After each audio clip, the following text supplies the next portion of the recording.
Morning जी दोस्तों, नमस्कार नमस्कार मेरे बेटे। Lecture number 6। बस बेटे ये समझ लीजिए चैप्टर सब्जेक्ट बिल्कुल कंप्लीट हो चुका। I have delivered 5 lectures in performance measurement. मैंने 5 लेक्चर्स पिछले आप दिनों में आपके साथ डिस्कस किए in regard to performance measurement कि भाई परफॉर्मेंस मेजरमेंट है क्या। We have started the journey from budgeting, then capital budgeting, then standard costing. ये पूरा जुमावड़ा हम करते रहे और उसके बाद हमने किया परफॉर्मेंस मैनेजमेंट। तो मैंने अलग अलग बातों को बताने की कोशिश की आज के इस लेक्चर के थ्रू। वैसे तो आज ये लेक्चर नहीं भी लेता तो चलता, बट मुझे लगा कि थोड़ी सी बातें अभी रह गई हैं कैप्लन से, बीबीबी से, एसीसीए, F2 नॉलेज लेवल, तो आप F5 में ज़्यादा बढ़िया प्रिपेयर कर पाएंगे। तो मैं भूपेश आनंद आज आपके सामने ग्रेट गुड मॉर्निंग कह रहा हूँ। लेक्चर नंबर 6 बोल रहा हूँ, chapter number 13 performance measurement, ACCA, F2 management accounting. आराम से दोस्त, कुछ मुश्किल है नहीं।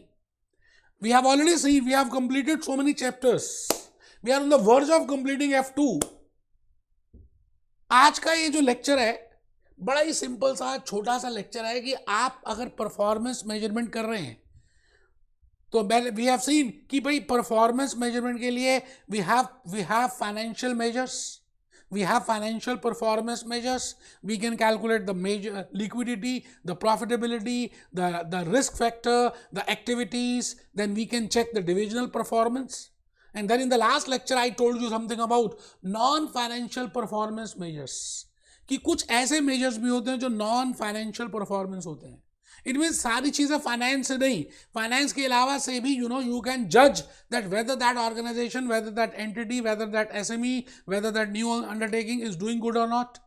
तो मैं आज के इस लेक्चर के थ्रू कुछ एक कदम और आगे लेके जाना चाहता हूं और आपको कस्टमाइज बताना चाहता हूं कि सपोजिंगली यू बिकम एसीसी और management accountant of a contract industry.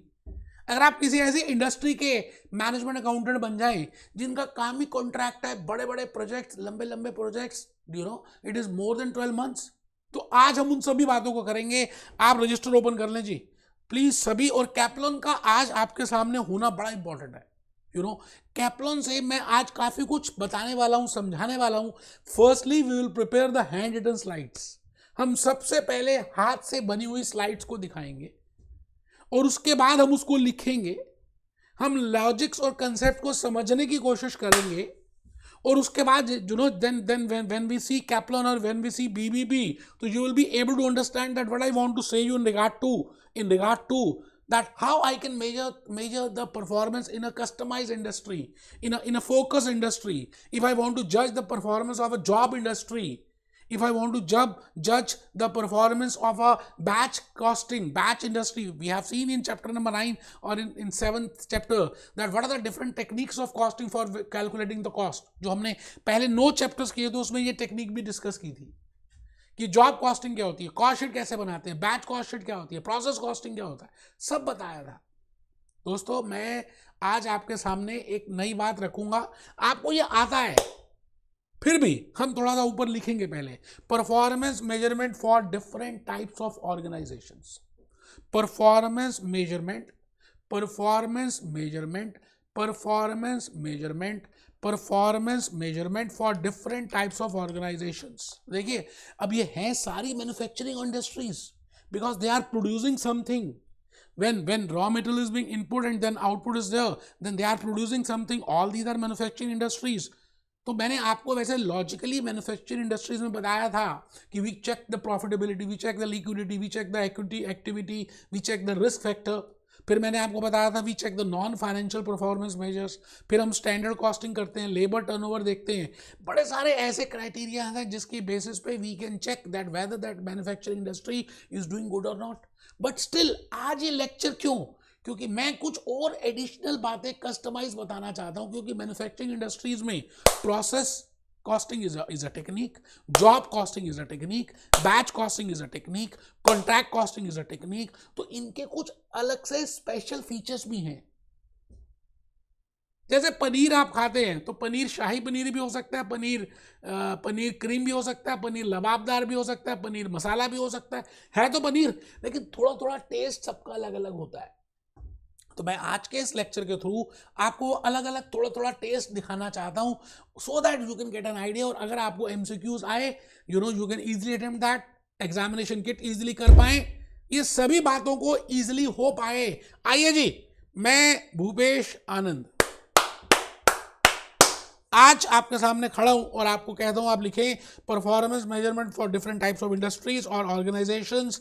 One is process industries, जैसे केमिकल इंडस्ट्रीज की बात करेंगे, है ना, फार्मास्यूटिकल्स की बात करेंगे, जो नट्स एंड बोल्ट्स बनाती है उनकी बात करेंगे। मैंने यहां पे लिखा अपोलो टायर्स की बात करेंगे, मैंने यहां पे लिखा फार्मा कंपनी सिप्ला की बात करेंगे, मैंने यहां पे लिखा Maruti Suzuki, because they are using some processes and on the basis of that process they are manufacturing. तो मैं फर्स्ट पॉइंट आज आपके सामने प्रोसेस इंडस्ट्री की बात करूंगा। आपको पता है, मुझे मालूम है, बट स्टिल थोड़ा सा और हम हल्का सा बताएंगे एक special feature. Then I will be talking that how I will be measuring the performance for a contract industry. इसके ऊपर हम क्वेश्चन करेंगे, इलस्ट्रेशन करेंगे।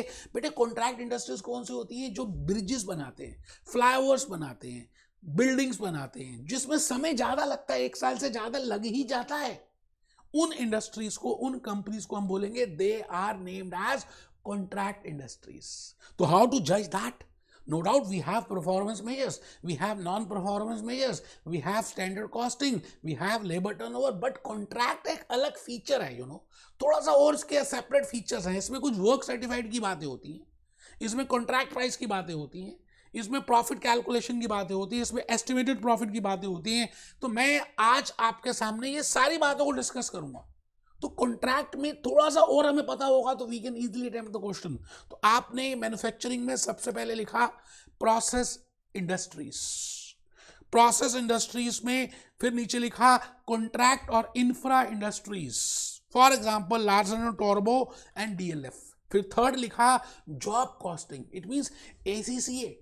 जब आप एसीसीए बन जाएंगे as a consultant you will work, तो किसी को आप टैक्स कंसल्टेंसी देंगे, किसी को आप फाइनेंस की सर्विसेज देंगे, किसी को आप जीएसटी की सर्विसेज देंगे।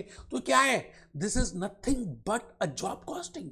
सो हाउ टू कैलकुलेट दैट? आप कितने आवर्स लगा रहे हैं उस क्लाइंट एक्स में, कितने आवर्स लगा रहे हैं क्लाइंट वाई में, तो उन आवर्स को कैलकुलेट करना, उन आवर्स के बेसिस में एस्टिमेट करना, that is job costing. Fashion designer, आपको मालूम है, मुझे पता है, हम उसकी प्रॉफिटेबिलिटी लिक्विडिटी निकालेंगे, बट जॉब कॉस्टिंग के कुछ स्पेशल फीचर्स होते हैं। हम उसकी वेस्टेजेस देखेंगे, हम उसका टाइम चेक करेंगे, हम on the basis of that we will find out that whether that job costing, whether that job industry is performing good और नॉट। तो आपने तीसरा लिखा जॉब इंडस्ट्रीज, और मैंने एग्जांपल में लिखा painter, designer and ACCA as a tax consultant. Next लिख रहे हैं बैच इंडस्ट्री।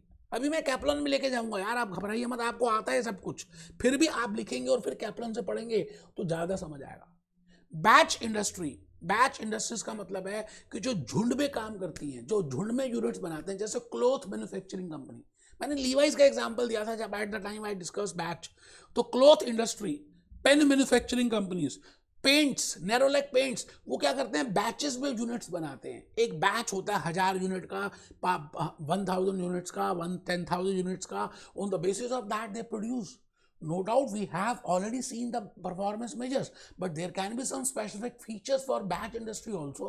तो मैं यहाँ पे लिख रहा हूँ इलेक्ट्रिकल गुड्स, बेकरी शॉप, आप केक खाते हैं, आप पेस्ट्रीज लेते हैं, तो bakery shop, cloth merchants, service industries. I am giving you service as a Bhupesh Anand, मैं आपको सर्विसेज दे रहा हूँ, मैं आपको लेक्चर्स रिकॉर्ड करके दे रहा हूँ, मैं आपको कैप्लन से बता रहा हूँ। तो सर्विस इंडस्ट्री की परफॉर्मेंस कैसे चेक करेंगे? बिकॉज नो डाउट वो 4 फीचर्स हैं, बट मेरा कुछ स्पेशल, सर्विस इंडस्ट्री का कुछ special, they have different features.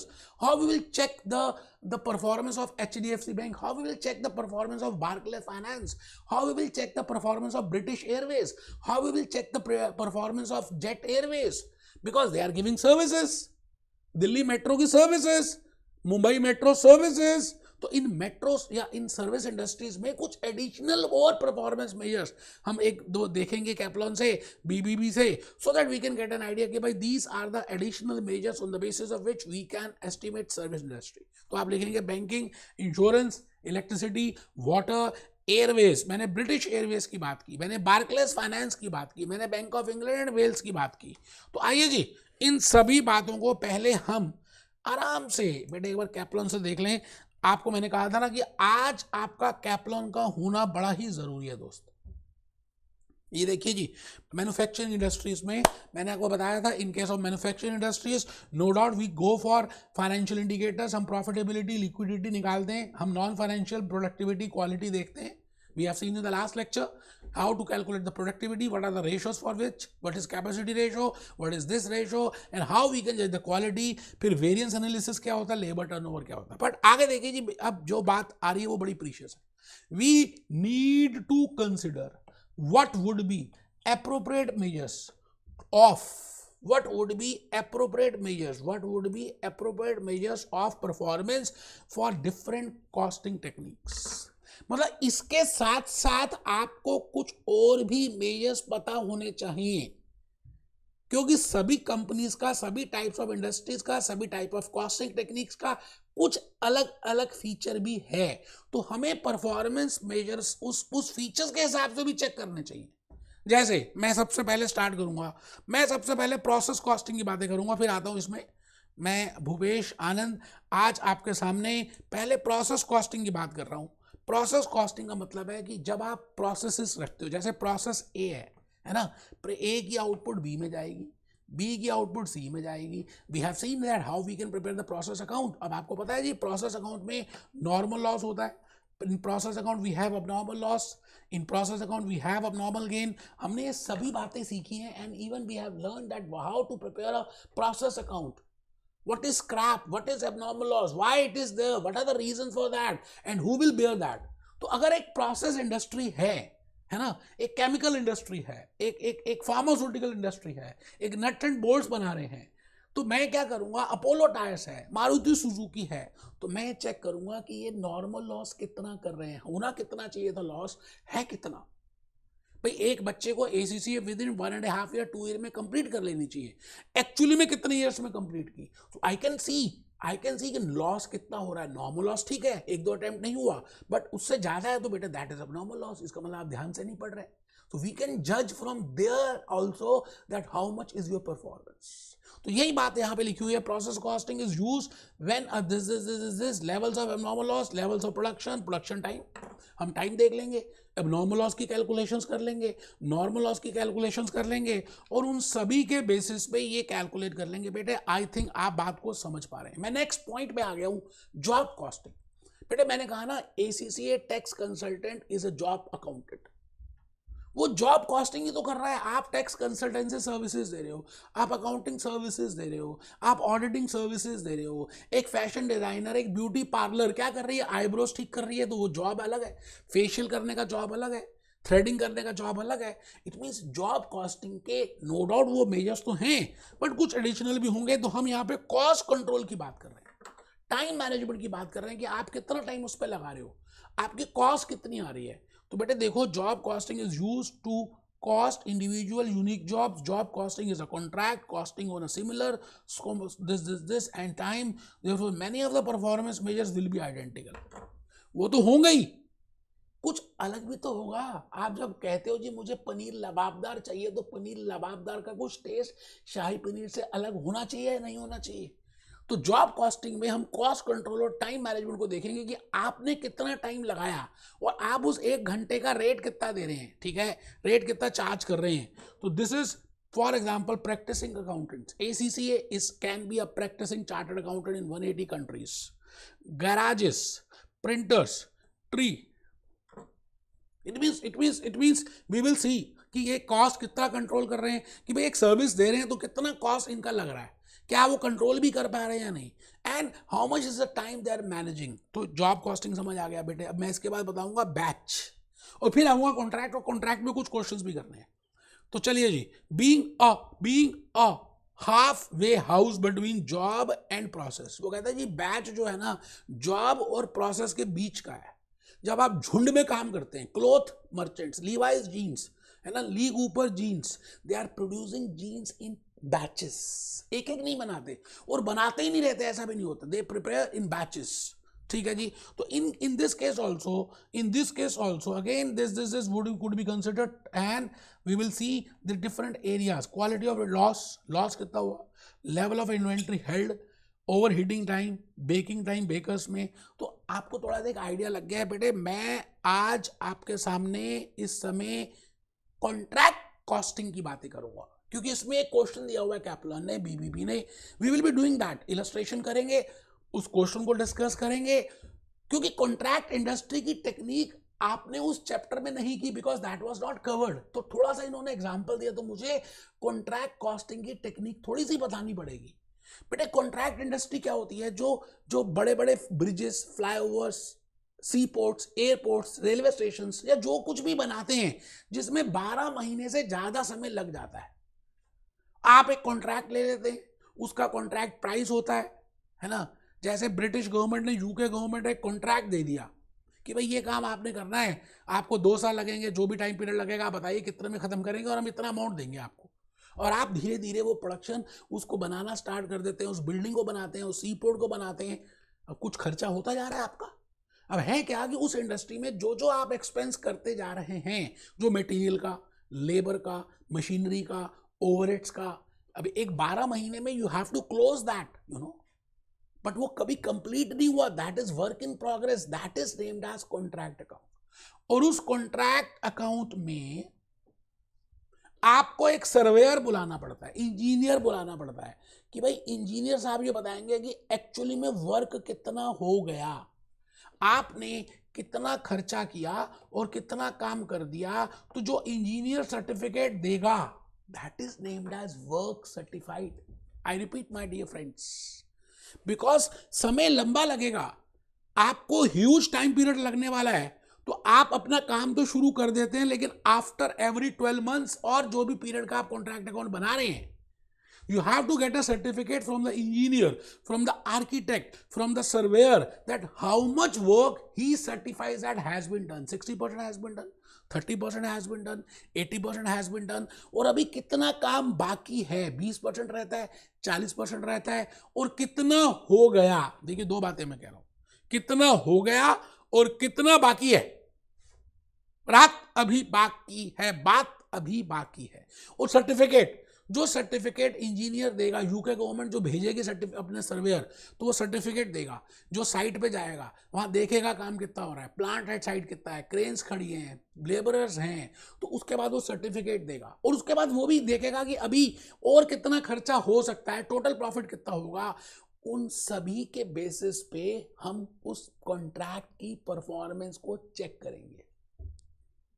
मुझे मालूम है कि आपको शायद थोड़ा सा कम समझ आया, क्योंकि हमने कॉन्ट्रैक्ट कॉस्टिंग डिटेल में डिस्कस ही नहीं किया, वो क्योंकि that was not in our course. But इन्होंने परफॉर्मेंस मेजरमेंट में कॉन्ट्रैक्ट कॉस्टिंग इंक्लूड कर दिया। अब कॉन्ट्रैक्ट कॉस्टिंग में इंक्लूड के साथ साथ इलस्ट्रेशन भी दे दी, टेस्ट योरसेल्फ भी दे दिया। तो मैं कहता हूं जी आपको थोड़ा सा कॉन्ट्रैक्ट कॉस्टिंग जो मैंने अभी बताया, अगर आप पढ़ेंगे, जैसे आइए हम पढ़ते हैं। Contract costing is used when a job और अ प्रोजेक्ट इज लार्ज।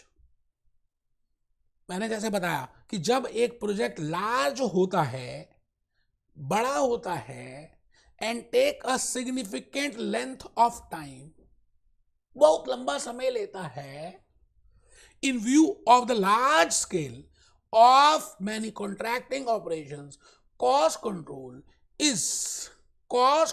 तो no doubt is vital and frequent comparison.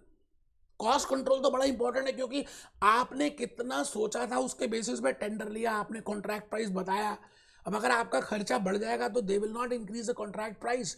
It means I can जज the performance measure with the help of cost control, कि आप कितनी cost को control कर रहे हैं। And cost runs, time runs. In addition a note should be made of the following: the ratio of cost incurred to value of work certified, जैसे मैंने अभी अभी बताया कि 10 लाख का $10 मिलियन का टोटल कॉन्ट्रैक्ट प्राइस है, उसमें से कितने % का काम हो गया? 60% हो गया, 70% हो गया, तो वो चेक करेंगे। That will be checked by surveyor, by the architect, by the engineer, civil engineer. जो एक होता है कॉन्ट्रैक्टर और एक होता है कॉन्ट्रैक्टी। जैसे मैंने कहा, यूके गवर्नमेंट ने एक फ्लाईओवर बनाने के लिए एबीसी एंड कंपनी को हायर किया, तो मैं कहूंगा ABC and company is a contractor, UK government is a contractee. अब इन दोनों के बीच में क्या होगा, एक एग्रीमेंट हो जाएगा, उसको बोलते हैं contract agreement, as per which if this contractor completes the work as per the specification, then this contractee will give a contract price. But the point is, because contract will be completing after 2 years or 3 years or more than that, so this contractee will give something in installments. ये contractee कुछ installments में भी देगा, किसको? Contractor को। अब वो installments कितनी दे, तो ये क्या करेगा, कॉन्ट्रैक्टी अपने किसी इंजीनियर को बुलाएगा, उसको कहेगा भैया जाकर यहाँ चेक करो कि इन्होंने कितना काम कर दिया एबीसी एंड कंपनी ने। तो जो यूके गवर्नमेंट अपने इंजीनियर अपॉइंट करेगा, ये इंजीनियर यहाँ पर साइट पे जाएगा जहाँ पे वर्क हो रहा है उस फ्लाईओवर का, जहाँ पे कॉन्ट्रैक्टर कर रहा है, वो पूरा जज करेगा कितना खर्चा हो गया, कितना काम हो चुका, कितने टाइम और लगेगा। उसके बेसिस पे ये इंजीनियर सर्टिफिकेट देगा, उस सर्टिफिकेट का नाम है वर्क सर्टिफाइड। मेरी बात आप समझ रहे? आई थिंक इतना ही समझ लेंगे तो हमारे इलस्ट्रेशन हो जाएंगी। ठीक है जी, आइए तो level of amount this this this, मैं ये सारी बातें, देखिए ये सारी बातें आपको आराम से समझाऊंगा इस क्वेश्चन के through. JK company is currently undertaking a contract, एक कंपनी है, to build a block of flats. The contract value is $62 million.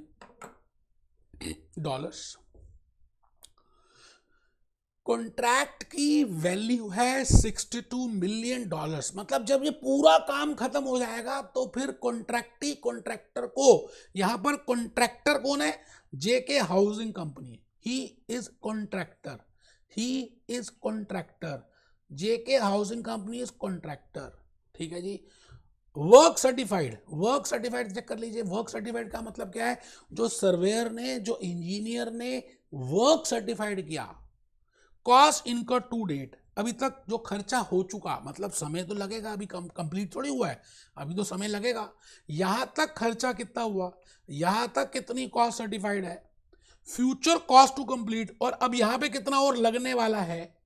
ये सारी कैलकुलेशन से हम आराम से उस कंपनी, उस कॉन्ट्रैक्ट की परफॉर्मेंस को चेक करेंगे। ठीक है sir. Calculate the profit to be recognised using work certified and cost incur to date. आराम से, पहले आप आराम से क्वेश्चन को एक बार अच्छी तरह से पढ़ेंगे, मैं पूरा सॉल्व कर दूंगा, भले आपने कॉन्ट्रैक्ट कॉस्टिंग नहीं भी किया, but we can easily understand. वो कह रहे जी प्रॉफिट निकाल के बताइए on the basis of work certified and on the basis of how much cost has been incurred to date. अब वैसे आप देखो यहाँ पे इन्होंने फॉर्मूलेस दिए हैं, मैंने अभी फॉर्मूलेस बताए नहीं, करने नहीं है, मैं भी आपको और बेसिकली बता दूंगा। Calculate this profit, this this this compare this this this, cost incurred to date, total expected cost of to completion, overall expected profit, this contract price, this. इसको हम देख लेंगे, इनको फॉर्मूलाज को रटना नहीं है, मैं पहले आपको कॉन्ट्रैक्ट समझाऊंगा, आप अपने आप बता पाएंगे कि किसको किसके साथ रिलेट करना है। ठीक है जी, ठीक है जी। आइए, मैंने इसके लिए बड़ी प्यारी सी एक स्लाइड प्रिपेयर की है, अगर आप बनाएंगे तो अच्छा ही लगेगा बेटा, मुझे तो अच्छा लगेगा ही और आपको भी अच्छा लगना चाहिए। ये देखिए, ये इलस्ट्रेशन नंबर 8 ही है ना। तो आप क्या करें, पहले एक कॉन्ट्रैक्ट अकाउंट बना लें, क्योंकि आज तक आपने कॉन्ट्रैक्ट कॉस्टिंग मेरे से नहीं किया। We did job costing, we did batch costing, we did process costing, we did cost sheet, but we have not done how we can prepare a contract account, that we will be covering in F5। But थोड़ा सा part आपको पता होगा ना, तो आप easily समझ पाएंगे जो मैं बताने जा रहा हूँ। जैसे मैंने यहाँ पे लिखा, मैंने लिखा work in progress, by work in progress, that is work certified and work uncertified. Work certified का मतलब है जो सर्टिफिकेट मिल गया और जिसका सर्टिफिकेट अभी नहीं मिला। वैसे आपको अभी तक उन्होंने वर्क अनसर्टिफाइड नहीं बताया तो आप छोड़ दीजिए, F5 में डिस्कस करेंगे। कॉस्ट इनकर्ड टू डेट मतलब आज तक, अभी तक जब आप कर रहे हैं, ये बना रहे हैं, उस दिन तक कितना खर्चा हो गया, किस चीज का, मटेरियल का हो गया, लेबर का कितना, जो भी खर्चा हुआ जिस भी तरह का, वो वाला खर्चा आप बताइए कितना इनकर किया। आप ये मान के चलिए कि work certified is like sales. जैसे जैसे आप जैसे प्रोसेस कॉस्टिंग में सेल्स, या जैसे आप नॉर्मल इनकम स्टेटमेंट बनाते हैं तो आप क्रेडिट पे सेल्स लिखते हैं, क्योंकि sales is a revenue item, उसके बेसिस पे हम प्रॉफिट कैलकुलेट करते हैं। In case of contract industries work certified is just like sales, ऐसा मान के चलने, रेवेन्यू है और ये कॉस्ट ऑफ गुड्स सोल्ड है ना, ये कॉस्ट ऑफ गुड्स सोल्ड है कॉन्ट्रैक्ट कॉस्टिंग में। उसके बाद चेक करेंगे, जब सेल्स में से ये लेस करेंगे बेटा तो ये क्या आएगा, this will be notional profit। आराम से, इस प्रॉफिट का नाम है नोशनल प्रॉफिट, मतलब जो हमें लग रहा है कि प्रॉफिट हो सकता है, एक्चुअली इसका नाम क्या डाला हमने, नोशनल, क्योंकि अभी ये कॉन्ट्रैक्ट तो कंप्लीट ही नहीं हुआ। अब टर्की में एकदम अर्थक्वेक आ गया, आज से 2 साल पहले, आपको याद है 2 साल पहले टर्की में अर्थक्वेक आया और लाखों लोग मर गए, तो एवरीथिंग इज अनसर्टेन, क्योंकि अभी ये खत्म नहीं हुआ तो हम इसको एक्चुअल प्रॉफिट नहीं कह सकते, हम जनरली कहेंगे it is a notional profit. आप क्या करो जी, 3 आइटम्स हैं कॉन्ट्रैक्ट अकाउंट में, सेल्स, कॉस्ट, प्रॉफिट। सेल्स का नाम यहाँ पर वर्क इन प्रोग्रेस लिखें या वर्क सर्टिफाइड लिख दें, और यहाँ पर लिखेंगे कॉस्ट, कॉस्ट में आप लिखेंगे to cost income to date, material, labour जो भी है, और टू प्रॉफिट। अब मैं आ गया जी आपके सामने क्वेश्चन में, और टेस्ट योर सेल्फ क्वेश्चन करके दिखाऊंगा और आपको बताऊंगा कि कैसे आप इसको कर पाएंगे। बड़ा ही इजी है, मुश्किल है नहीं वैसे, ठीक है सर। आइए, हम सब इलस्ट्रेशन नंबर 9 में हैं इस समय। मैंने अभी अभी आपको इलस्ट्रेशन नंबर 9 बोला है कि आप पढ़ें, और इलस्ट्रेशन नंबर 9 में मैंने क्या किया, आपके लिए वर्क सर्टिफाइड लिख दिया और यहाँ पर कॉन्ट्रैक्ट अकाउंट बनाया। आपको नहीं बनाना, बट मैं चाहता हूँ कि आपको लॉजिकली थोड़ी सी ज़्यादा बातें समझ आए, तो you should be aware that how we can prepare a contract account. तो मैंने ऊपर लिखा है कॉन्ट्रैक्ट अकाउंट, फिर लिखा बाय वर्क इन प्रोग्रेस, फिर लिखा वर्क सर्टिफाइड। कॉन्ट्रैक्ट प्राइस, एक तो होता है कॉन्ट्रैक्ट प्राइस का मतलब है जब ये काम पूरा खत्म हो जाएगा, अभी नहीं हुआ, अभी हम यहाँ पहुंचे हैं। अच्छा, पूरा हो जाएगा तो आपको पूरा कॉन्ट्रैक्ट प्राइस मिल जाएगा, और फिर पूरा हम टोटल एक्सपेक्टेड प्रॉफिट कैलकुलेट करेंगे। बट अभी तो हुआ ही नहीं, अभी हम यहाँ पहुंचे हैं, तो यहाँ पर जो पैसे मिलेंगे वो वर्क सर्टिफाइड के बेसिस पे मिलेंगे, और यहाँ पर जो प्रॉफिट होगा उसको देख लेंगे, उसको नोशनल प्रॉफिट कहेंगे। तो अगर पूरा कॉन्ट्रैक्ट प्राइस मिल जाए तो इतना प्रॉफिट होगा, और अगर इतना कॉन्ट्रैक्ट प्राइस हो, वर्क सर्टिफाइड का मतलब है contract price up to this much, तो कितना प्रॉफिट होगा आप बताइए, लॉजिकली फॉर्मूला निकल सकता है नहीं निकल सकता, work certified into profit upon contract price, यही फॉर्मूला उन्होंने वहां दे दिया जो रटते हैं आप, रटना है ही नहीं भाई। टोटल कॉन्ट्रैक्ट प्राइस और टोटल प्रॉफिट, अगर टोटल कॉन्ट्रैक्ट प्राइस इतना है तो टोटल प्रॉफिट इतना है, और अगर कॉन्ट्रैक्ट प्राइस वर्क सर्टिफाइड जितना इतना है तो कितना प्रॉफिट होगा। उन्होंने कहा please calculate the profit on the basis of work certified and on the basis of total cost incurred up to date. अभी मैंने कॉस्ट इनकर्ड का बताना है। नेक्स्ट इज उन्होंने कहा जी कि you calculate the profit on the basis of cost also. तो मैंने कहा जी टोटल कॉस्ट कितनी लगेगी, टोटल कॉस्ट कितनी लगेगी तो टोटल प्रॉफिट कितना होगा। पहले मैं रिलेट कर रहा था कॉन्ट्रैक्ट प्राइस को, सेल्स को, रेवेन्यू को प्रॉफिट के साथ, अब मैं रिलेट कर रहा हूं कॉस्ट को प्रॉफिट के साथ, कि टोटल कॉस्ट कितनी लगेगी और टोटल प्रॉफिट कितना होगा। आगे, कॉस्ट इनकर्ड टू डेट, आज तक कॉस्ट कितनी लगी है और अब प्रॉफिट कितना होगा। बेटे मैं वहां रिलेट कर रहा था पहले वाले मेथड में, क्योंकि आप देखिए 2 मेथड्स करने हैं, one is contract total sales कितनी हो टोटल प्रॉफिट कितना है, यहां तक सेल्स कितनी हो कितना प्रॉफिट होगा, मतलब टोटल सेल्स का मतलब टोटल कॉन्ट्रैक्ट प्राइस कितना है और टोटल एस्टिमेटेड प्रॉफिट कितना है। अभी बताऊंगा how we can calculate estimated profit.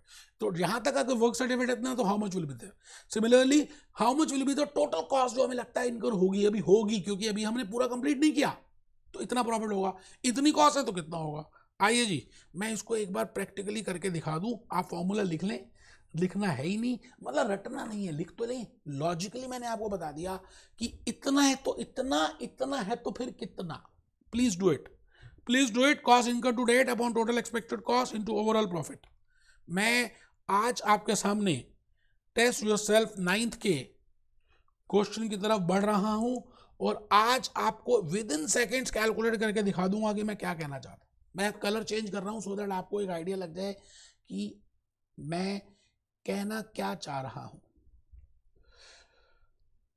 Future cost वो कहता है जी 28 लगेगी और अभी 28 है। कैलकुलेटर मत निकालिए भाई साहब, मैं तो निकालूंगा ही। इसका मतलब कॉस्ट इनका टू डेट है 28, future cost which will be there that is 28, तो 28 plus 28 that comes to 56। It means total cost लगेगी 56। अच्छा, टोटल कॉस्ट इतनी लगेगी तो प्रॉफिट कितना होगा? प्रॉफिट कितना होगा? 62 मिलियन तो कॉन्ट्रैक्ट प्राइस है, ठीक है जी। तो 62 माइनस 56, प्रॉफिट विल बी 6। और अगर कॉस्ट लगी है अभी तक 28, ये लगी ना 28, तो कितना होगा? 28 into 6 upon 56, 28 into 6 upon 56 that comes to 3। बेटे अभी आंसर चेक कर लेंगे, 3 आएगा। अब ये देखो, मैंने आपने अभी कॉन्ट्रैक्ट कॉस्टिंग किया नहीं है, फिर भी स्टिल मैं आपको समझा पा रहा हूं। अच्छा, अगर आप प्रॉफिट के बेसिस पे देखें तो आप ये बताइए टोटल कॉन्ट्रैक्ट प्राइस कितना है? 62। टोटल कॉन्ट्रैक्ट प्राइस है 62, तो प्रॉफिट कितना हुआ? 6। और अगर वर्क सर्टिफाइड है 38, तो प्रॉफिट कितना हुआ? 38 into 6 divided by 62 that comes to 3.66। भाई साहब आप आराम से चेक कर लेना आंसर, मैंने तो देखा नहीं, 101% यही होने वाला। आपको लॉजिकली पता होनी चाहिए चीजें। मैं भूपेश आनंद आज आपके सामने एक नई चीज बताने जा रहा हूं। मैंने यहां तक प्रोसेस बता भी दिया आपको that how we can calculate the performance of a customise industry. अब मैं आ रहा हूं सर्विस इंडस्ट्री में। जैसे भूपेश आनंद लेक्चर्स की बात करें, जैसे ब्रिटिश एयरवेज की बात करें, हॉस्पिटल्स की बात करें, कॉलेजेस की बात करें, है ना, जो सर्विसेज दे रहे हैं, बार्कलेस फाइनेंस की बात करें, तो बेटे सर्विसेज में नो डाउट वो फाइनेंशियल मेजर्स होंगे।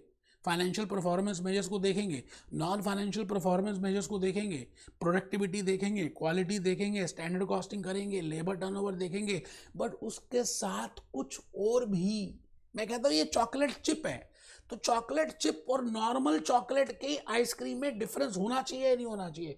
चॉकलेट चिप में कुछ हम क्रंची डाल देंगे चिप वाले, तो आप उस चिप से डिफाइन कर लेंगे कि ये चॉकलेट चिप है। जैसे बटर स्कॉच है, बटर स्कॉच आइसक्रीम में ऊपर कुछ ना कुछ वो होते हैं ना क्रंचीज, नॉर्मल बेस मान लो नॉर्मल ही रहा हो बट क्रंचीज होते हैं ना। इसी तरह से सर्विस इंडस्ट्री में हम उसको निकालने जा रहे हैं। तो many of this principles will apply to service industries. बड़ा सारे प्रिंसिपल्स जो हमने क्रिटिकल सक्सेस फैक्टर्स देखे थे, है ना, और की परफॉर्मेंस मेजर्स देखे थे, ऑलरेडी देखे हुए हैं, किया हुआ है, बट फिर भी कस्टमाइज थोड़ा सा और पता होना चाहिए कि सर्विसेज में हम क्या कर रहे हैं। In many western economies one of the major changes that has taken place in the recent years is a change in the structure of those economies, and specifically after COVID scenario, after Russia versus Ukraine scenario, ये ज़्यादा हो गया। The service sectors consist of banks, transport companies, accountancy, consultancy firms. We have already seen. No doubt we will see the financial performance, we will see we will see the productivity, we will see the quality. ये बात तो हमने सीखी हुई है, but फिर आज हम इसको क्यों कर रहे हैं? बेटे हम यहाँ पर प्रॉफिटेबिलिटी के साथ साथ ये भी चेक करेंगे कि रेवेन्यू पर सर्विस कितना आ रहा है, staff cost as a revenue कितनी है, space cost as a revenue कितनी है, training cost as a revenue कितनी है। बिकॉज हमें जब सर्विसेज देनी है तो अपने एम्प्लॉयज़ को ट्रेनिंग देनी पड़ेगी। हमारी स्टाफ की कॉस्ट सर्विसेज के रिलेटेड, रेवेन्यू से रिलेटेड कितनी है, ऑफिस कॉस्ट कितनी है, अदर ओवरहेड्स कितने हैं, तो इसको भी हम जज करेंगे along with those parameters, and then we can easily find out that which is best. I think you are getting my point. मैं भूपेश आनंद, इन्होंने 2 केस स्टडीज दी हैं जी, एक दी है ब्रिटिश एयरवेज की और एक दी है बार्कलेस फाइनेंस की। वो एक बार आप देख लेना, है ना, इसको थोड़ा सा पढ़ लेना। मैं आ गया जी लास्ट पॉइंट में, आज के इस लेक्चर के लास्ट कंसेप्ट में आ गया कि आप अगर एक पब्लिक सेक्टर कंपनी या एक नॉन प्रॉफिट ऑर्गेनाइजेशन की सर्विसेज को चेक करें, उनकी फाइनेंशियल परफॉर्मेंस को देखें, तो आप कैसे उनकी परफॉर्मेंस कैलकुलेट करेंगे? उनको ऑब्जेक्टिव प्रॉफिट कमाना ही नहीं है, उनको ऑब्जेक्टिव चैरिटी से करना है, उनको ऑब्जेक्टिव एजुकेशन इंस्टीट्यूट्स में एजुकेशन इंस्टीट्यूट्स बनाना है, कॉलेजेस बनाना है, हॉस्पिटल्स प्रिपेयर करना है और उनको बेस्ट सर्विसेज देनी है, और हम प्रॉफिट चार्ज ही नहीं कर रहे। तो कैसे no doubt we will see those criterias, but कुछ एडिशनल फैक्टर्स होंगे ना, कुछ एडिशनल क्राइटेरियाज होंगे ना, जिसके बेसिस पे हम financial we will see the performance measurement, the performance of an entity, that how we can measure that. तो मैं परफॉर्मेंस मेजरमेंट आपको बताने जा रहा हूँ non profitable and public sector means government organisation. जैसे यूके की अपनी कुछ ऑर्गेनाइजेशन, उनके अपने स्कूल्स हैं, अपने कॉलेजेस हैं, अपनी चैरिटीज हैं, अपनी अपनी they have their own centres too they have their own hospitals. अब सवाल कई बार ये भी आता है कि इसमें कि अगर if you are a non profitable organisation and if you are a public sector, एक ही बात है, बिकॉज पब्लिक सेक्टर में भी you are not main objective not to earn the profit. तो कई बार क्या आता है कि what is objective behind that, क्योंकि हम उस ऑब्जेक्टिव से ही as a management accountant, as a ACCA, आप उस ऑब्जेक्टिव की मदद से ही उसकी परफॉर्मेंस को चेक करेंगे, क्योंकि मैंने बताया था vision, mission, objective is very important. On the basis of that, we can, what are the factors to be affected while performance measurement. I think in the lecture number 1 or 2, I told you that these are the factors which will affect the performance measurement. So I should know what is a vision, what is a mission, what is objective. अच्छा, कई बार ना इन organisation को objective clear ही नहीं होता। तो सबसे पहली बात, as a management accountant, as a ACC, whenever you want to find out the measurement of performance of these entities, the first point which is very important is that you should know what is the objective. जैसे यहाँ पे लिखा, there are this in the performance, in the measuring objectives, the problem of this, the problem of identifying the output. अब कैसे पता चलेगा कि output कितनी है ना? हॉस्पिटल्स में हम सर्विसेज दे रहे हैं, कॉलेजेस में हम एजुकेशन सर्विसेज दे रहे हैं, तो कैसे चेक करेंगे, ऑब्जेक्टिव कैसे बताएंगे? तो पहला काम होगा, in case of non profitable entities and in case of these public sector entities, government organisations, you have to firstly find out the mission, the vision, the objective. और वो इस तरह के हो सकते हैं, जैसे चैरिटीज ही करना है, या प्रोफेशनल इंस्टीट्यूट्स बनाना है, या एस्टेब्लिशमेंट्स करना है, या गवर्नमेंट बॉडीज करना है। अब इनकी चेकिंग करना है। अब चैरिटीज में क्या करेंगे वो सब देखेंगे। तो मैं यहाँ पर अभी आपको ये बताने जा रहा हूँ कि how we will check that value for money is there. And in specifically non-profitable organizations and in public sector organizations, हम इनकी वैल्यू फॉर मनी को चेक करेंगे। तो थोड़ा सा आपको लिखना है, हल्का सा लिखना है जी, ज़्यादा कुछ है नहीं। मैं फिर रिपीट करता हूँ, ज़्यादा कुछ नहीं है, छोटा सा लिखना है। दैट हाउ वी कैन तो हेडिंग लिखेंगे, performance measurement in case of non profitable seeking business अलग है, मैंने जान के एक ही हेडिंग में दे दिया, ठीक है। Performance measurement in case of non profitable seeking business and public sector organisations on the basis of specific objective. It means if I want to measure the performance, तो पहली बात तो मैं चेक करूंगा कि उनका ऑब्जेक्टिव क्या है। On the basis of output measurement, बेटे एक ही प्रिंसिपल है जो सबसे इंपॉर्टेंट है। आप किसी भी पब्लिक सेक्टर की या नॉन प्रॉफिटेबल एंटिटी की परफॉर्मेंस को चेक कर सकते हैं with help of value for money. आप जो पैसे खर्च कर रहे हो चैरिटी देने में, या जो पैसे आप खर्च कर रहे हो एजुकेशन में, या जो पैसे आप खर्च कर रहे हो कॉलेजेस को बनाने में, क्या उसकी मनी की, क्या उस डॉलर्स की, क्या उस पाउंड की, क्या उस इंडियन रुपी की कुछ वैल्यू है? क्या वो इफेक्टिवली यूज कर रहे हो? क्या वो इफेक्टिवनेस है? क्या उसमें इकोनॉमिकल, मतलब कम से कम खर्चे में काम हो रहा है? तो मैं 3 ईज बताऊंगा जो आपको लिखने हैं। 3 E's we will calculate in case of a non-profitable entity or I will say in case of public sector। तो लिखेंगे तो आपको ये 3 E's समझ आ जाएंगे। फिर हम इसके ऊपर एक आध क्वेश्चन करेंगे, तो अल्टीमेटली आपके माइंड में बस जाएगा। ऐसे ही रीड करेंगे ना, बार बार मोबाइल फोन देखेंगे, कमर सीधी करके नहीं बैठेंगे, तो थप्पड़ तो मैं मारूंगा ही और समझ भी कुछ नहीं आएगा। तो देखिए जी, ऊपर लिखेंगे बेटे, अगर नहीं लिखा फिर लिख लेंगे। मैं फिर रिपीट कर रहा हूं, आखिरी चैप्टर्स, आखिरी लेक्चर्स, फिर ये मौका मिले ना मिले यार। आइए, performance measurement in case of non profitable और public sector organisations on the basis of specific objectives, on the basis of measurement. मैं आ गया जी वैल्यू फॉर मनी। आपको सबसे इंपॉर्टेंट कंसेप्ट है, यू वांट टू सी कि जो पैसे खर्च हो रहे हैं उसको इकोनॉमी कंसेप्ट से, उसको एफिशिएंसी के कंसेप्ट से, और उसको इफेक्टिवनेस के कंसेप्ट से, 3 E's के कंसेप्ट में हम चेक करेंगे। तो मैंने सबसे पहला घड़ा बनाया इकोनॉमी का।